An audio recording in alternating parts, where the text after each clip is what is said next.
Dobar dan svima. Danas smo odlučili da napravimo intervju sa jednim našim volonterom koji je odlučio da svakodnevno na svoju Instagram stranicu postavi neku matematičku mozgalicu. Kako smišlja ove mozgalice, sa kojim preprekama se suočio i na kakve komentare je naišao, pitaćemo danas Aleksandra Acu Simić. Ćao, Aleksandra. Ćao. Kako si? Super sam. Vi? Hvala na pitanju, ja sam dobro. I ja isto. Da li možeš da nam kažeš nešto više o sebi? Naravno, ja sam Aleksandar Simić, studiram matematiku u Novom Sadu, prva sam godina. Pored matematike volim da treniram lesni grupne programe, da čitam knjige, gledam Instagram live-ove, gledam opere, idem u pozorište, slušam klasičnu muziku i tako. Reci mi, kako si se odlučio da svaki dan radiš neku matematičku mozgalicu na svom Instagram profilu?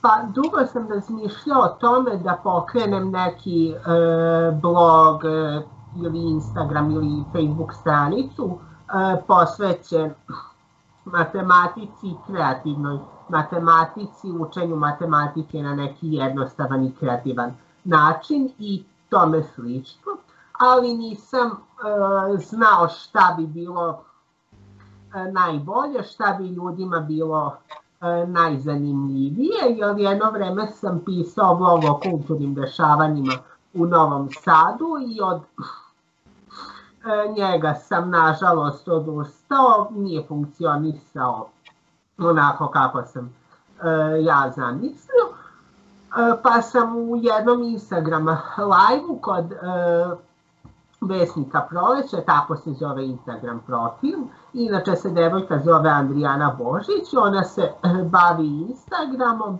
i pravljenjem biznisa od Instagrama i ona mi je predložila ideju da svaki dan objavljujem po jednu mozgalicu, jer ljudima je to zanimljivo i ljudi to vole i vrlo je, kako da kažem, ti poslovi su vrlo šerabilni, jer neko ako mu se dopadne mozgalica, vrlo rado će postaviti nekome drugome ili ako mu treba pomoć, a neće odmah od mene da je traži, može da pita nekog drugog ili da zajedno rešavaju i na kraju se to ispostavilo kao pun pogodak. Da li mozgalice osmišljavaš sam ili to radiš sa nekim? Mozgalice osmišljavam sam, nekad mi prosto inspiriše me nešto, recimo neki film ili neki zadatak od ranije sa recimo nekog takmičenja ili prosto časova matematike, a nekad ih sam pronađem u nekoj zbirci, udžbeniku, knjizi ili tako nekoj literaturi, da. Reci mi kako teče proces... Aha, izvini. Naravno, uvek vodim računa, dakle, sa takmičenja da je nešto lakše, jer su mozgalice ipak namenjene svim ljudima, ne samo onima koji su se takmičili iz matematike ili studiraju matematiku ili idu u matematičku gimnaziju. Pa vodim računa da to bude nešto lakše, ali opet da nije baš trivialno, mada se nekada i to desi, i da je zanimljivo. I onda ako su ispunjeni ti uslovi, da tako kažem, ja se odlučujem za tu mozgalicu i uvek ljudima dajem na storiju više opcija da glasaju za temu, jer želim da im bude što zanimljivije. Reci mi kako teče proces osmišljavanja mozgalica i otprilike koliko ti vremena oduzima? Pa, proces osmišljavanja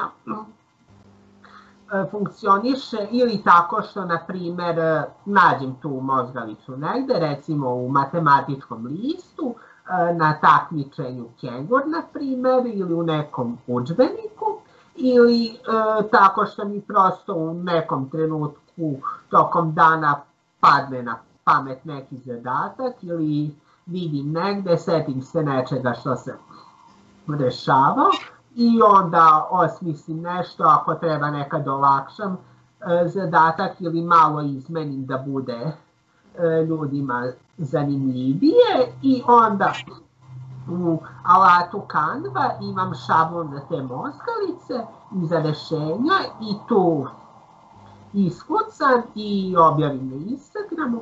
U principu oduzima recimo po pola sata, sat vremena, plus vreme da odgovorim na poruke, da razjasnim ako nešto nije jasno i da evidentiram ko je uradio dobro zagonetku, ko je delimično dobro, jer nakon 30. zagonetke ću najbolje učesnike nagraditi. Koliko ti je naporno da ovo radiš? Pa nije mi naporno, jer kad radim nešto što volim, nikada nije naporno. Doduše nekad se dogodi da imam puno predavanja tokom dana, recimo četvrtkom, i onda se nekada i umorim, pa mi bude malo teže, ali uvek uradim i nikada mi nije teško, samo ako sam umoran onda je malo izazovnije, ali u suštini nije mi nikada naporno. I reci mi kakav je odziv da li si time zadovoljan? Zadovoljan sam odzivom. Na početku je bilo manji, uglavnom su prijatelji moji komentarisali i rešavali zagonetke, pa se u jednom trenutku nakon nekoliko šerovanja i mozgalica to proširilo, pa su počeli drugi ljudi koji ne poznajem da odgovaraju, da pokušavaju da reše ili da pitaju ako im nešto nije jasno, kako za mozgalice, tako i iz matematike uopšte, i zadovoljan sam odzivom. Kakvi su komentari učesnika? Komentari su odlični, veoma su pozitivni, svi su oduševljeni.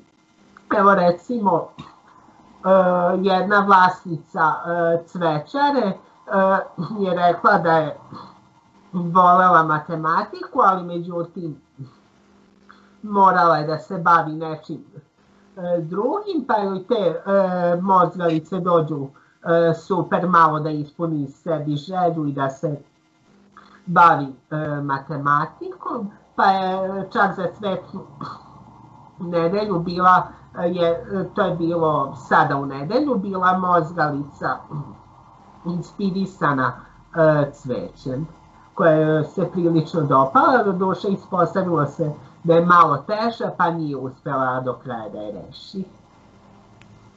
Ali zaista su ljudi prilično oduševljeni i zadovoljni mozgalicama. Dopada im se što je to malo drugačije konačno, jer uglavnom su svi Instagram profili ili neka lična galerija ili se prodaju neki kursevi tipa digitalni marketing ili su to neki influenceri tipa kozmetika ili tako nešto. Ovakav edukativni profil za matematiku još mislim da nismo imali do sada. Reci mi kako se inače snalaziš u trenutnoj situaciji, kako ti izgleda jedan običan dan? Pa prilično se dobro snalazim. Na početku mi je malo vremena trebalo da se uhodam i priviknem na situaciju i na predavanja online, jer je prvo bilo potrebno da skupim sve informacije kako će se odvijati nastava iz kog predmeta, da li ćemo imati video pozive preko recimo Skype-a, Webexa, Zooma, Discorda ili čega već, ili će profesor postaviti lekciju na Moodle platformu za elektronsko učenje koju inače ima naš fakultet nezavisno od ove situacije. Tu su nam uglavnom bili postavljani neki materijali šta se radilo na času, skripte i slično. Ili će biti takva nastava, ili će nam prosto svake nedelje reći šta od gradiva sami treba da pređemo na sledeću nedelju, šta treba da uradimo za domaći i kada su konsultacije online. Pa je prvi 2-3 nedelje trebalo vremena malo da se uhodam, ali sada se super snalazim. Uglavnom, prepodne gledam da treniram, da učim, objavim moskalicu, dok je moja mama na poslu još uvek radi, da bih onda posle podne mogao da gledam live-ove, gledam opere, čitam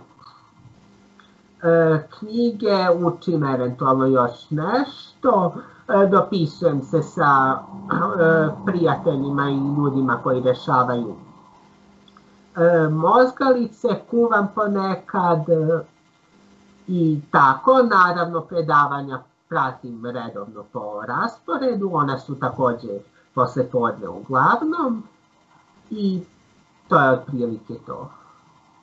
I za kraj, da li imaš neku poruku koju bi uputio svima onima koji će pogledati ovaj intervju?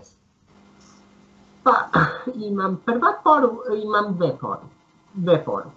Prva poruka bi bila da paze kako troše svoje vreme i da to rade pametno, jer posle ako protraće vreme, bit će im žao iz iskustva. Znam jer vreme ne može da se vrati, a druga poruka je da pokušaju da rade ono što vole i da u jednom trenutku pokušaju i da zarade od onoga što vole, jer to je najčešća greška ljudi što uopšte ne pokušavaju da rade u životu ono što vole, već gledaju šta je kako da kažem, perspektivniji, gde je najveća plata, bez obzira što ih možda to baš i ne zanima, jer iskreno verujem da ako zaista radimo ono što volimo i ako smo stvarno dobri u tome, da ćemo uspeti. Mislim da je ovo jedna divna poruka od tebe. Hvala ti lepo što si izdvojio vreme i da popričaš sa nama.